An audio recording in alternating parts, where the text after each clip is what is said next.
crisis, the biodiversity crisis, the pollution crisis, is going to come through domestic public budgets. That's where the bulk of money is always going to be. But philanthropy plays a role in the quality of money, specifically when it comes to the two issues of access and impact. And access is really important. One of the conversations we had in Cali, Colombia at the Biodiversity COP just a couple of weeks ago, the conversation is here. We'll take this conversation with us to the UNCCD COP in Saudi Arabia in a few weeks, is the idea of how do we make sure we get money to the families, to the communities, and to the companies who are actually doing action on the ground, so that the money doesn't stay at international levels, it doesn't even stay at national level, but it gets to the players on the ground.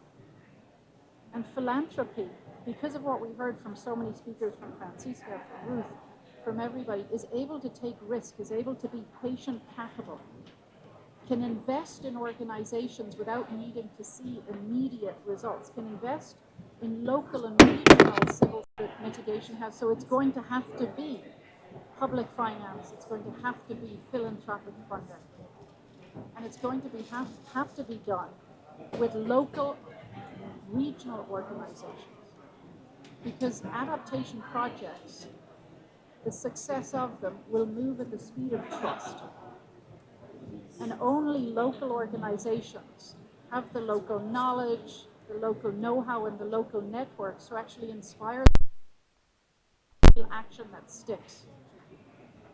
And philanthropy can play a role. Too often right now, we have a huge amount of intermediation in the climate crisis where big conservation, big climate, all the big NGOs play a role in getting engaged everywhere. And those are important institutions.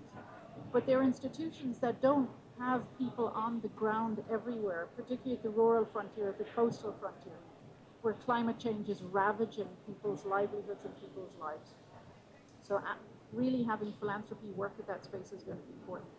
But access is not just about who gets money, it's about how quickly the money can move. And you heard this from Abdullah. Speed is of the essence, and moving money more quickly. But not just moving it more quickly, which is something philanthropy can do, but moving money as a bridge. You've heard that word from everybody on this stage. And especially when we see a problem where international public finance, whether it's World Bank projects, whether it's GEF projects, whether it's GCF projects, tend to have a boom and bust cycle. There's a project, and then there's a gap, and then there's a follow-on project. In that gap, results are being washed away. And that, again, is another role philanthropy can play as that bridge financing to ensure that the results that are produced by international public financing don't disappear when the project goes away, but can be sustained while the next project finance cycle is being prepared.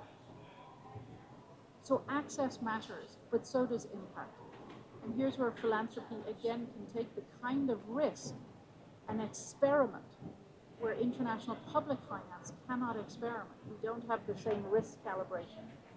And that becomes important, especially, for example, when we talk about nature-based solutions, where we need to experiment, because too often today nature-based solutions are a Trojan horse for conservation as usual. We don't know if they're actually producing climate adaptation results. And philanthropy can experiment in this space, which is really important. And so philanthropy plays such an important role, both in terms of access and impact. But there's one more thing that philanthropy can do that none of the rest of us are doing that I think is absolutely vital.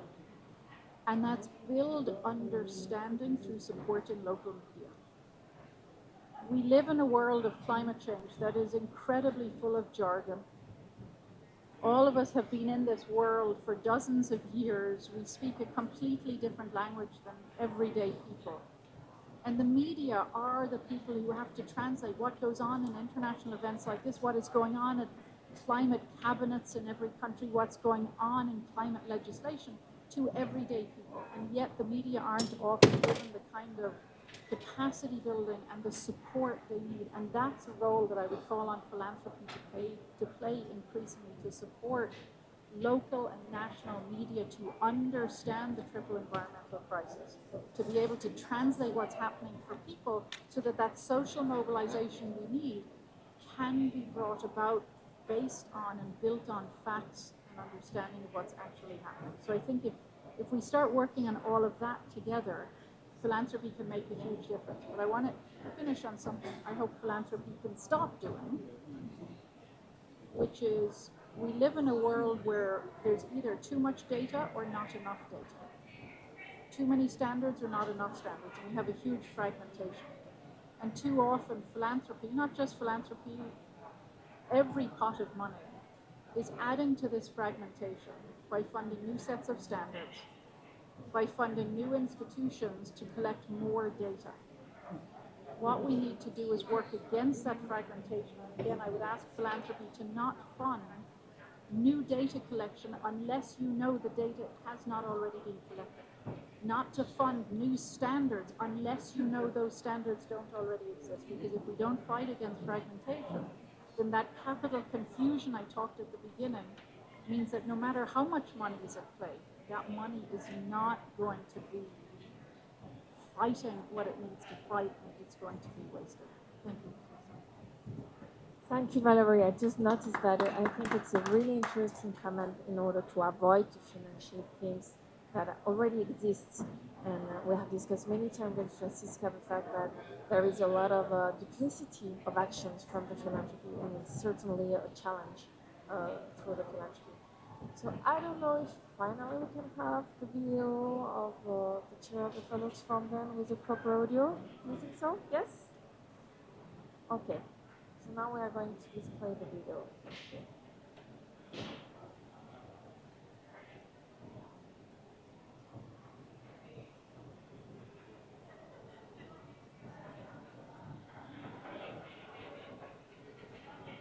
Yes? No? Ricardo?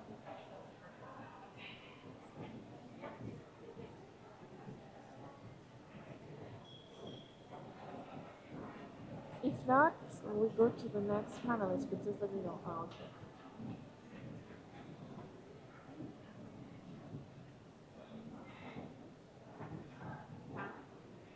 We don't have sound.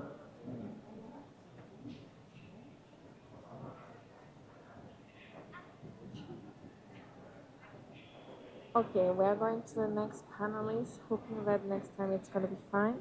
So the next panelist is through Zoom. I don't know, Ricardo, if Patricia Ricard is okay and she's ready through Zoom. Karen, can you tell us if Patricia Ricard is okay? Patricia Ricard through Zoom is there. She's the next panelist.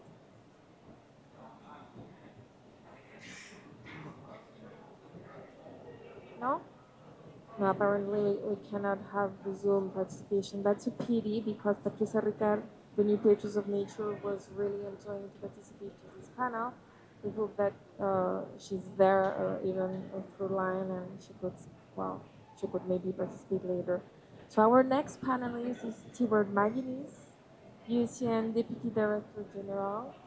Stewart has been described as the father of the nature-based solution. He has worked in conservation and sustainable development for over 37 years, one-third of which has been spent doing full-time field work in Tanzania, Sudan, Ghana, and Costa Rica. Since 2008, he has played a leading role in the conceptual development and promotion of nature-based solutions, a socially equitable framework for the management and restoration of natural resources, has a direct contribution to some of the world's most pressing sustainable development challenges. He has also led UCN's work on the development of the global standard for nature-based solutions, which helps, as we know, get users through NBS application and send benchmark for their progress. Stewart, thank you for being here. We give you the floor. Thank you. Thank you very much, Patricia. And thanks very much to the organisers. Thanks to Corte Stellare and to Velux and Velux Foundation WMO for organising this. So I'll try and build on actually a couple of the comments that have been said already. And actually, like Valerie, there's obviously there is a role for philanthropy in plugging the gap or filling the gap. But I think actually, again, that there are some other really critical elements. And I want to go back to the issue of the triple planetary crisis or the polycrisis, however one wants to describe that. It's not just that there are 2, 3, 4 crises, it's that they're actually interrelated. And the very fact is we actually have been trying to pursue solutions, and we still tend to pursue solutions that are fragmented and siloed. And I mean, we've seen this actually since COP29. We've recognized the interrelated nature of the biodiversity loss crisis and the climate crisis, and therefore we need to have more integrated approaches, including but not restricted to things like nature solutions. But that's easier said than done, and I do think there's a real challenge often with public sector funding to be able to respond to how you put in place a more integrated approach to this. So I'm going to focus more on what I think are the real value-added roles of philanthropy, and that is, and I think it comes down to, you mentioned that it's to the agility of philanthropy on how it can actually respond to complement and to not to fill funding gaps, but to fill the response gaps that we may not be able to see as quickly with public sector funding. And I'm going to actually just take this really describe this a little bit from IUCN's own experience. So I would say there are 4 areas where philanthropy can really fill key gaps. One, notwithstanding what you're saying about data, but there is still knowledge gaps. We talk about the finance gap to implement, but there definitely is on the ground, there is a knowledge gap as well that is required. There is also, I would say, an innovation gap as well. How can we, in a very agile way, test new ideas, explore those opportunities, and critically, I think, often build the radical partnerships, because it's not just going to be done, these innovation won't be done by trying to do the same thing again and again by the same organization. It's how do we build new and exciting radical partnerships. Collaborators who normally wouldn't actually get together to test ideas. There is the issue, and it's been touched on again, on leverage and where we can actually leverage other funding. And then finally, there is the issue of what I would call inclusive outreach. How do we actually get knowledge out from a small subset of individuals to a broader constituency on which they can act? So I'm sort of going to build a little bit on this over the next couple of minutes on sort of IUCN's experience. Philanthropy in IUCN's portfolio is about 7%. So again, I want to come back, it's not just about the issue of filling the financing gap, it's really filling these other gaps, the innovation gap, the knowledge gap. But it is, I would say, it's much more, its value is more than 7%. It has played a real catalytic role in IUCN, working with our members, our 1,400 members, and our 17,000 scientists across the 7 expert commissions in really driving the generation of knowledge and innovation.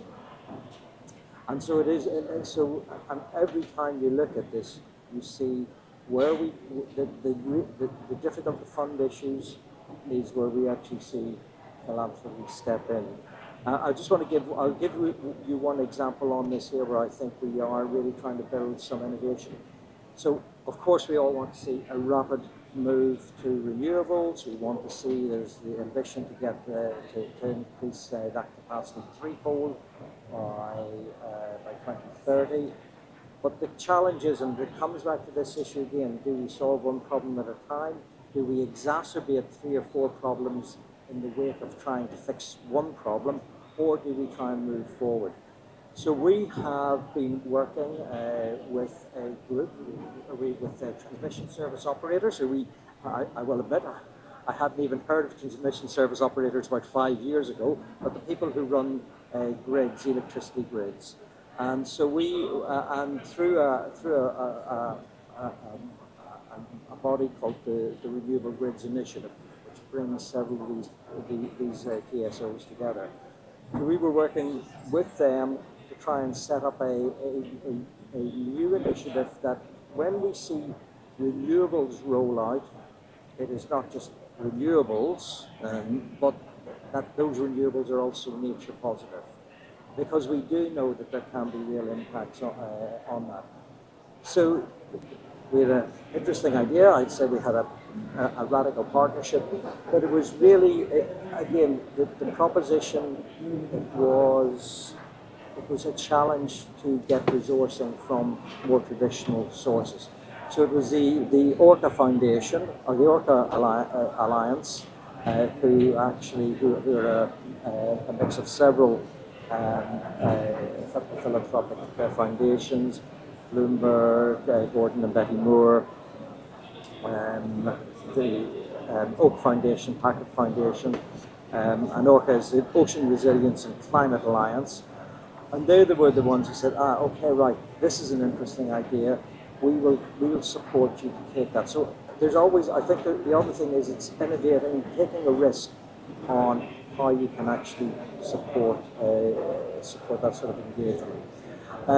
We have, our knowledge products, we obviously critically, we've got the red list of threatened species. But one of the issues you mentioned, Valerie, was actually reaching out. How do we get that? The red list of threatened species is held is 60 years old this year. It is a deep data set. 166,000 species have been assessed, millions of data points, but it's very much held and known about within organisations like the bank, some government departments. But how do you actually then use the knowledge in that to actually reach out and engage with a much wider constituency? We as scientists, I'll be honest, we don't have that expertise. So we worked with the ANT group and with their foundation to try and innovate a new platform that can actually reach out to civil society more broadly. Last week alone, we had 50 million citizens engaged with this platform on Red List, on issues around species extinction, starting to understanding the data and knowledge that's in the Red List, but in a way that becomes much more accessible. Again, something we wouldn't regularly do with conventional resources that we get from bilaterals or multilaterals. On the other issue with on knowledge is obviously we've got the red list of threatened species, but we've got very, very little knowledge still from a globally systematic framing on the risk of ecosystem collapse. And so several years ago we started to initiate the red list of ecosystems, which in the same way to the red list of threatened species actually systematically can assess how close an ecosystem or an ecosystem type is to collapse. We built a lot of the building up of the structures, the engineering behind that was driven by philanthropic input from the Gordon and Betty Moore Foundation. We've now actually started to systematically do those assessments. We've just done an assessment, a global assessment of the risks facing mangroves, and that again has been driven by philanthropic funding. So I'll come back and just sort of keep reinforcing this point that I think there is a real niche that philanthropic funding can play that actually allows us to bring together a much more integrated perspective on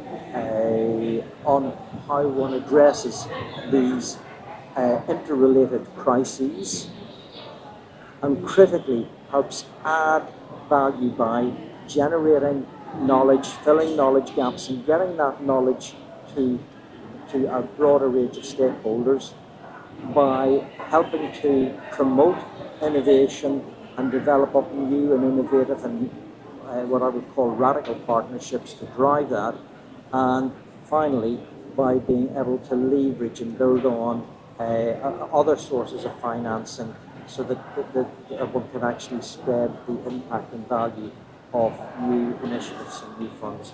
And maybe in the interest of time, I will leave it at that, Patricia. Thank you.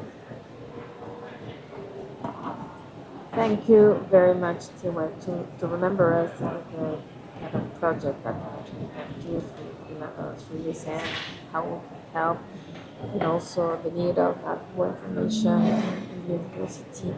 Now we are going to give the floor to our last panelist, at least, David Andrews, Information Officer of Convention of Political Diversity. David is the Information Officer for the CBD and the focal point for the United Nations Decade of Biodiversity.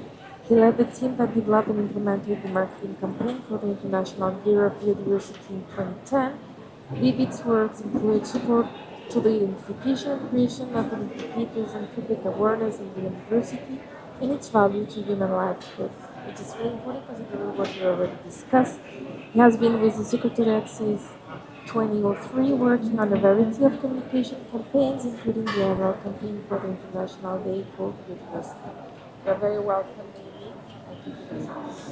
Great, thank you very, very much. So it's a delight to be here. I've had a few days to rest from finishing COP29 for the Convention of Biological Diversity in Cali. So I can look at this setting and this panel discussion with a little bit of rest, but in light of some of the results that we've had in Cali. As I come near the end, so much has already been said, so I have to rewrite everything I was going to say and sort of take into account what's here. I think what's been good for me to hear from this panel is the special qualities of philanthropy that can allow it to play a special role, both in addressing the planetary crisis, and I'll talk a little bit. I'm going to talk a little bit about the need to integrate, not just the climate crisis, but I'm also going to talk about the need to integrate philanthropy and its energies at national levels in some of the institutions we need. So just sort of zooming way back out, I mean, we talk about the triple planetary crisis, we're talking about pollution, we're talking about biodiversity loss, we're talking about climate change. And we've recognized under the CBD process that these are indeed interrelated and that everything we do under this process has got to have an effect and synergies with the others. If we don't solve the climate crisis, we're not going to solve the biodiversity crisis. But at the same time, if we don't solve the biodiversity crisis, we don't have the resources that we need to address climate issues. The line that we use under the convention is that 30% of the mitigation solutions under the Paris Accord can come from action that achieves goals under biodiversity. So it's fine for us to talk about synergies, but how have we practically made that happen? And under the convention process, our new Kunming-Montreal Global Biodiversity Framework that was agreed a couple of years ago in Montreal, I believe it's got the basis to do that integration, because it's a framework that, while it does focus on the objectives of the convention, its 4 goals and 23 action targets, in fact, are radically cross-cutting and really bring in the elements of climate action, whether it's mitigation or adaptation, disaster risk reduction as well. So it's this whole framework that by countries addressing it will actually be able to move forward on all these different agendas, including the pollution agenda as well. So this framework, I think, is one of the bases to approach everything. And the minute that all actors, whether it's the climate process, whether it's governments, whether it's the philanthropic sector, look at it, it's a way to move forward. Now, the framework also includes addressing this funding gap. We talked about $700 billion is captured in our framework in terms of $700 billion what we need for what governments have agreed to cover to look at this. So I was struck that everybody says, well, money's not necessarily the problem, the number one problem for things. Although I think we would advocate that in the biodiversity space, I think we still do need to fill that gap with resources that can come from the philanthropic sector. So I think that's an important part. Although what I'm struck by in the panel is the notion that this sector has an agility, an ability to be novel, to be experimental in ways that other institutions can't. And I very much agree with that. I think that's very much the point. And we've seen that in some of the work that Alex has done, the work that you've done with your foundation as well, the way that other actors have moved forward. But I think part of the incorporation and integration we need to look at is, if we have that energy to be creative, how do we make sure that creativity is going to the right places? And I think that comes down to something that's going to sound very bureaucratic, but which is very important, and it's the planning processes. So for us, under the convention, it's about the role of philanthropy in the National Biodiversity Strategies Action Plan. So if we're going to mobilize the philanthropic sector in support of the convention, they need to be involved in these processes. It's a key part for the convention. These aren't just processes where maybe 15 years ago the governments wrote a document and put it together. These are consultative processes that bring together all actors. And I think my argument is going to be is we need to make sure that the philanthropic sector is at these processes at all national levels. And that's the way that you can capture this dynamism of the sector so that they've got the agility, they know what needs to happen at the national levels. Because these global targets I've just broadly just introduced to you, they have to have national expression. That's what it's being meaningful. And what I'm hearing from the panel here is that the philanthropic sector could respond to these national needs. So, the thing I would say in our process is let's get all of these institutions in these processes so that they know where they can be and they can move forward. So that's under the process for our NBSAPs. Now, within the climate process, we need to look at how that could also be incorporated. But I think that's the one thing is bring them in as full partners for that level as well.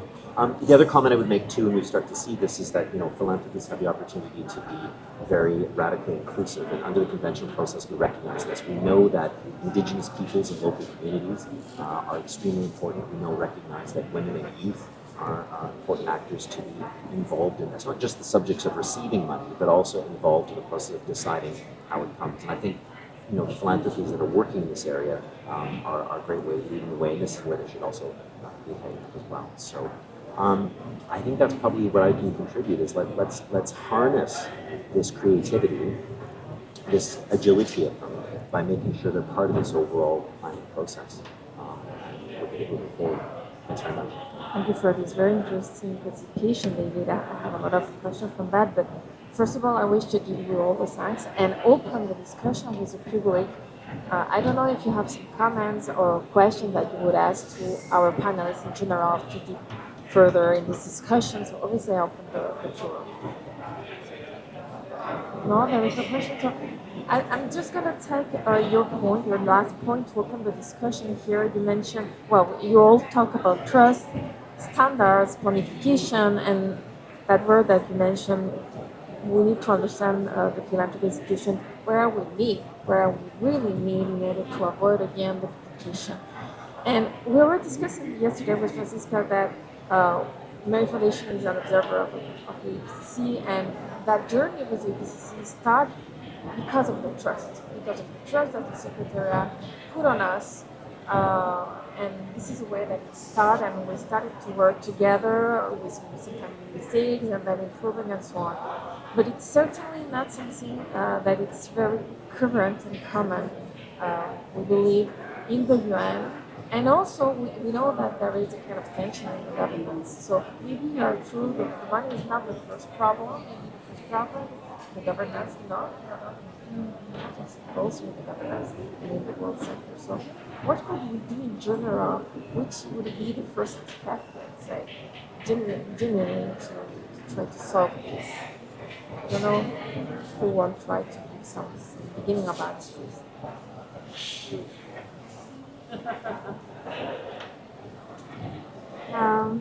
I don't know if I have the answer. I was actually thinking about this when we were talking about it. And it is, so we went from the panel on filling the gap,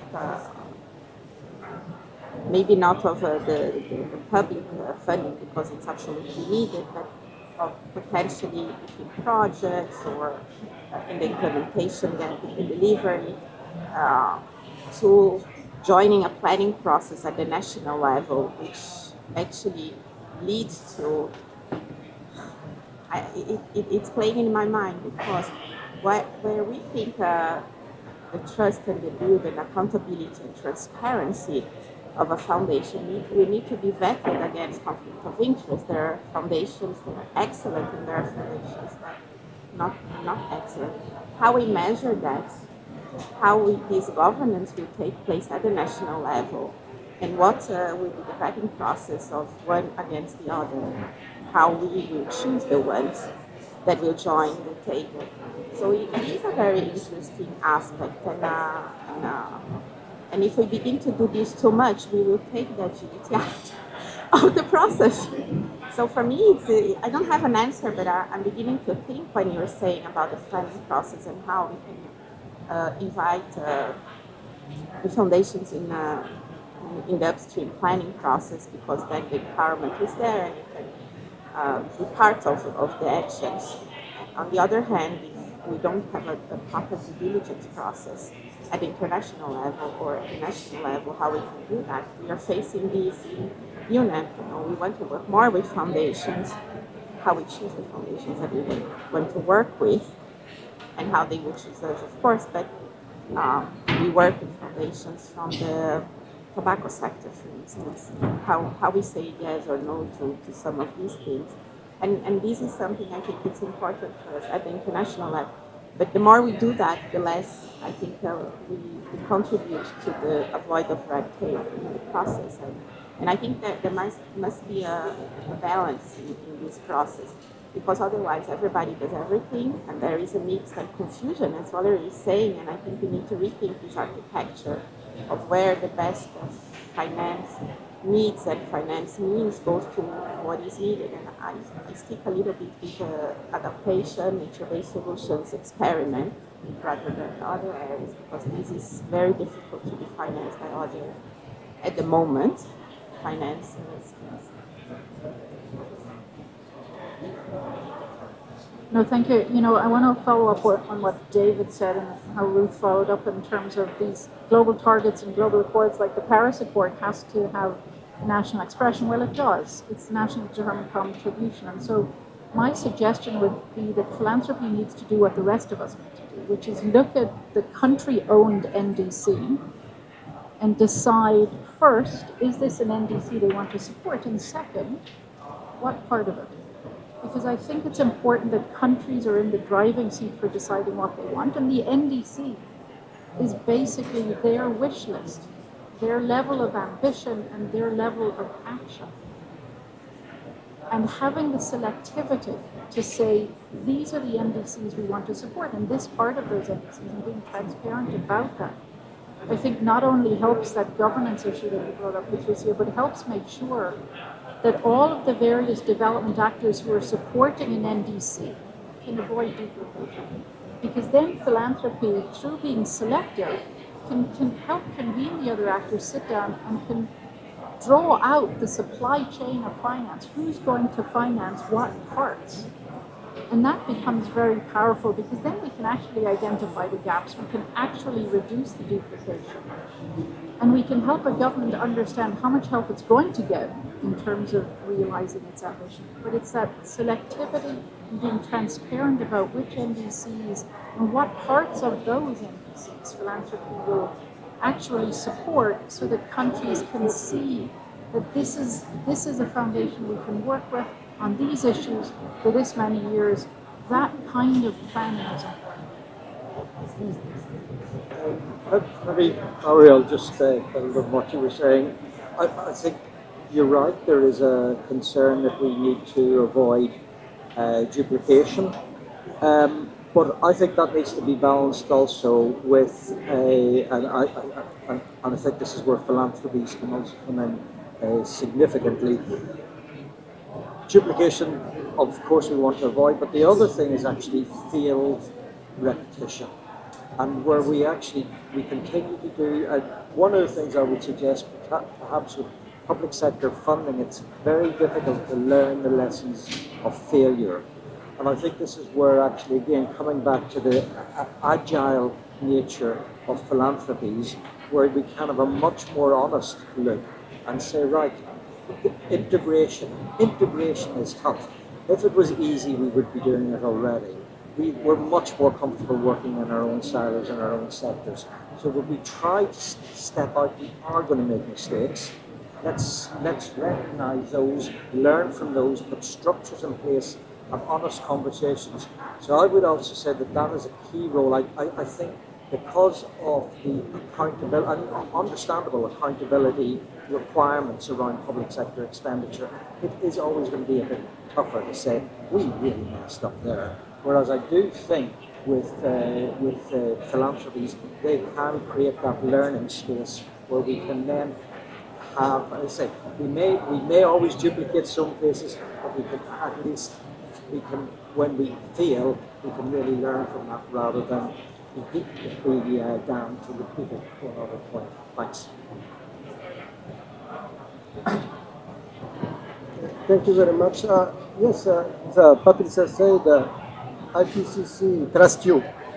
Not only IPCC, when I am saying in the Secretariat, when you got status of observer, it is the panel who adopts you. And to be adopted by the panel of IPCC, you should demonstrate, many qualities. And qualities of trust, and you're right. And also not only trust, it is not trust, it is what are you bringing as added value to IPCC? Because it is about efficiency, it is about optimization. Let me I will use two aspects about my background as IT, because we are speaking about distributed activity. Because to achieve one task, we should well distribute the role. And IPCC is fulfilling many tasks, but the philanthropy are filling gaps, some tasks to be filled, and to come with complete work. It is like a team, like a football team. And each role is in one part. And philanthropy should play that role to complete the work. And I think this is complete the work. But what is really important this time, it is about the trust. IPCC, as you know, is working on voluntary basis. And the life of IPCC is also connected how all the parties, all government as trusted IPCC. Having you as observer organization should add in our trust. That means you also should demonstrate through your governance, your efficiency, that you are a good actor, an efficient actor, and clean actor, properly. And this is how I think everybody, every institution should do this philanthropy. This is the point.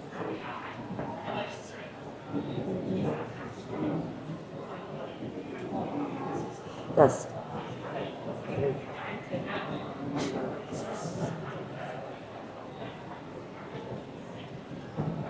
Entonces, enfocándonos en la pregunta de cómo mejorar la participación de la filantropía en la Agencia de Naciones Unidas, en la agenda ambiental. Esa es la pregunta, ¿no es cierto? Then focusing ourselves on the question about what is the role of philanthropy in the Agenda 2030 of the United Nations.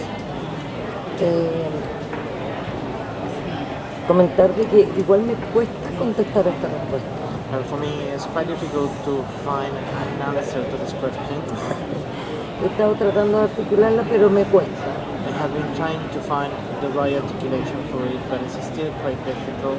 Creo que hoy en día la filantropía no hace mucho tiempo está tomando un rol que es importante. We have to say that philanthropy has been gaining these new roles since not so long ago. Pero tal vez no se conoce el fondo real de lo que significa la filantropía y el cariño y el amor que lo que hay detrás. Until now, we are having the point that it is not possible just to know philanthropy to the very end, and the love and the affection that the philanthropy is putting through all the work that is being done. A veces, bueno, dicen que la filantropía finalmente está asociado también al dinero, obviamente, y a la gente que puede donar ese dinero. Although philanthropy is very much associated with the people that can donate money and how it can be done. Pero insisto que no es el dinero, es mucho más que eso, porque la filantropía, por lo menos en mi caso, para lo que ha sido mi vida, but I insist that it's not only about money. What I can say about my own personal experience, that it's a lot more than that. es una responsabilidad, That is a responsibility es un propósito que It's a tengo purpose súper enraizado. that I have in the very core of Y lo otro myself. importante que sí creo que estamos en un problema grave. But what I also believe is that we are in a very ¿Será grave que, situation. ¿Será que falta a lo mejor que tal vez los filántropos tengamos mayor información? What is also very important is that perhaps as philanthropists we need to have more information. ¿Será que a lo mejor tenemos que derribar ciertas barreras que existen también, políticas? Perhaps we have also to turn down some political barriers that we are having as a Que philanthropist, de repente hacen ciertas diferenciaciones. which at some point make some differentiations among philanthropies and with the interactions with the government. Yo hablo básicamente de lo que pasa en mi país porque la filantropía es distinta en otros lugares. I'm speaking about my En mi experience país in hacer Chile, filantropía es difícil but to be philanthropist in Chile is already very difficult. porque para poder hacer filantropía yo tengo que pagar un 40% de impuestos. Because to be philanthropist in Chile, I have to pay 40% taxes. Entonces es muy difícil además hacer conservación, Although it's very difficult to make conservationism, que sabemos que es importante la conservación para cumplir la meta 30-30, que sí hay personas que sí quieren apoyar, porque se ve eso en Chile, sí tenemos un porcentaje alto de personas que conservan. in Chile we have a high rate of people that wanted to support this kind of initiative, that wanted to invest and so on. Pero llevo años escuchando también como cuándo va a haber una política pública o algo que apoye a los buenos proyectos. But it has been for me many years listening or asking myself in the government and so on, when is going to be a public policy really supporting these very good projects. Entiendo que a lo mejor en un principio la filantropía podría ser algo, podría tener algo de desconfianza, I understand if philanthropy at the beginning could be something that people was pero not ready también to entiendo que trust. nosotros podemos modelar y podemos hacer políticas But I also believe that we can modulate y buscar and to make soluciones policies, para apoyar, pero con fiscalización también. and we can use this not only to support but also to execute it with fiscalization from the government as well, Para caminar en una sola línea. to go in only one direction. Thank you very much, Francisca and David, to close this panel. Oh my goodness, it's a big role. I mean, I was glad to hear that the talk about national level integration elicited such a great conversation. But maybe just to follow up on these comments too is, I mean, it is about money and resources, but I mean, for me, it's about this whole of society mobilization. Getting philanthropies involved is not just about here's the source of money, here's the source of inspiration. These are people and organizations who have taken their resources and devoted it to solving these big problems. It's not something you have to do. It's a commitment. It's a commitment to a better future. It's a commitment to being part of a solution towards society. So I think those comments just really inspired me that we should be looking at. And so they need to be full partners in this project. And I think the word trust that people elicited over the last little while is really important, especially in this time now, that where trust is low. Those of us who are in the intergovernmental process know that it's at an all-time low. It's the basis and the time to build that trust. So it's about those conversations. It's not just about the dollars and cents, but it's about the opportunity. Thanks. Thank you very much, David, Francisca, Abdallah, Stewart, and Valerie Bruce. All of you, well, we are sorry for those conditions, but the panel was recorded and everything is going to be able in the website www.xcs.tv. So we're going to finish this panel and we really hope to see you soon. Thank you. We are going to take a global picture and I get you.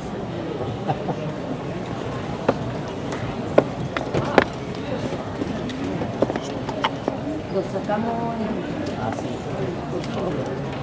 Quería poner la...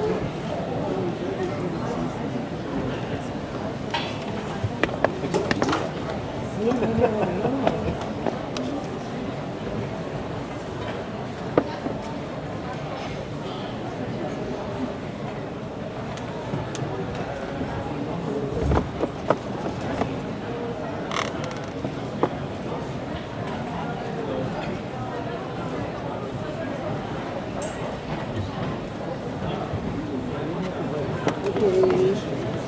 Thank you.